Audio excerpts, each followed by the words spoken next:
अगर आपकी कुंडली कन्या लगन की है और शनि ग्रह नीच के हैं और शनि ग्रह से संबंधित आप उपाय कर रहे हैं तो ये उपाय आपके लिए नुकसानदेह हो सकता है, क्योंकि कन्या लगन में जब भी शनि ग्रह नीच के होते हैं तो एक विपरीत राजयोग बनाते हैं।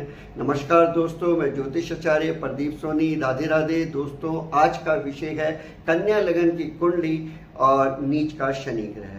तो चलते हैं। सबसे पहले तो हम ये जानते हैं कि कन्या लगन की कुंडली कब बनती है। जब कुंडली के प्रथम भाव में नंबर 6 होता है तो उस समय कन्या लगन की कुंडली बनती है।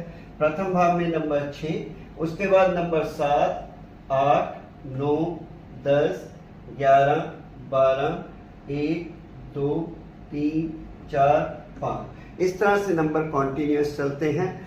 अब देखते हैं कि शनि ग्रह कब नीच के होते हैं। जब शनि मेष राशि में बैठते हैं तो वो नीच के हो जाते हैं। कन्या लगन की कुंडली में मेष राशि अष्टम भाव पर होती है। अष्टम भाव में जब शनि बैठेंगे तो यहाँ शनि ग्रह नीच के हो जाएंगे। इस कन्या लगन की कुंडली के अकॉर्डिंग शनि पंचम और छठे, पंचम भाव और छठे भाव दोनों भाव के स्वामी होते हैं। पंचम भाव हमें संतान और एजुकेशन के बारे में बताता है, तो वहीं छठा भाव हमें रोग, ऋण, शत्रु और कर्जे के बारे में बताता है। जब भी पंचमेश पंचम भाव का स्वामी अष्टम भाव में जाता है तो महर्षि पराशर के अनुसार इसे अच्छा नहीं माना जाता, लेकिन यहाँ पर शनि जब पंचमेश होकर अष्टम भाव में बैठते हैं तो अपनी दशम दृष्टि से अपनी ही राशि को देखते हैं। जब भी कोई ग्रह किसी भाव में अपनी ही राशि को देखता है तो वो उस भाव के फलों में वृद्धि कर देते हैं। यहाँ पर शनि नीच के होकर दशम दृष्टि से अपनी ही मकर राशि को दृष्ट करेंगे, जिसकी वजह से वो इस भाव के फलों में वृद्धि कर देंगे। इसके अलावा शनि यहाँ पर छठे भाव के स्वामी हैं। छठे भाव के स्वामी अष्टम भाव में बैठे हैं। छठा भाव हमारा रोग, ऋण, शत्रु, कर्जे का होता है। महर्षि पराशर के अनुसार अगर छठे भाव का स्वामी अष्टम भाव में बैठता है और निर्बल हो जाता है तो वो एक विपरीत राजयोग बनाता है। फिर से मैं रिपीट करना चाहूंगा, यहाँ पर दो बातें इंक्लूड हैं। एक तो छठे भाव का स्वामी अष्टम में बैठा हो और दूसरा वहां जाकर निर्बल हो जाए। यहाँ छठे भाव का स्वामी शनि है। शनि जब अष्टम में जाएगा तो वह नीच का हो जाएगा।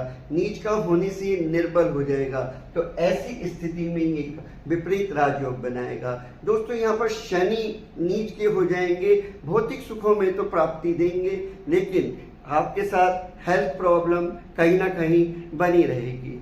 इसके अलावा अगर मंगल शनि के साथ बैठे हैं तो यहाँ पर एक नीच भंग राजयोग बन जाएगा, क्योंकि मंगल अपनी ही राशि में बैठेंगे।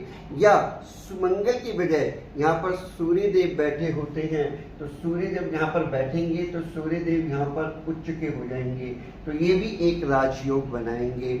या बृहस्पति शनि को दृष्ट करता है। बृहस्पति द्वादश भाव में बैठा हो, द्वादश भाव में बैठकर शनि को नवम दृष्टि से दृष्ट करें, या बृहस्पति चतुर्थ भाव में बैठकर शनि को पंचम दृष्टि से दृष्ट करेगा, तो ऐसी स्थिति में भी शनि जो उनसा है, शनि ग्रह अच्छे हो जाएंगे और शनि से सभी प्रकार के सुखों की प्राप्ति होगी। तो दोस्तों, मैं यहाँ बताना चाहूँगा कि अगर शनि ग्रह यहाँ पर अकेले बैठे हैं तो शनि की यहाँ पर दो दृष्टि और भी होंगी। शनि एक तो तीसरी दृष्टि से दशम भाव को देखेंगे, क्योंकि शनि छठे भाव के स्वामी हैं। जब छठे भाव के स्वामी दशम भाव को देखेंगे तो नौकरी या व्यवसाय में कहीं ना कहीं ऑब्स्टेकल्स क्रिएट करेंगे। इसी तरह से शनि सप्तम दृष्टि से द्वितीय भाव को देखेगा।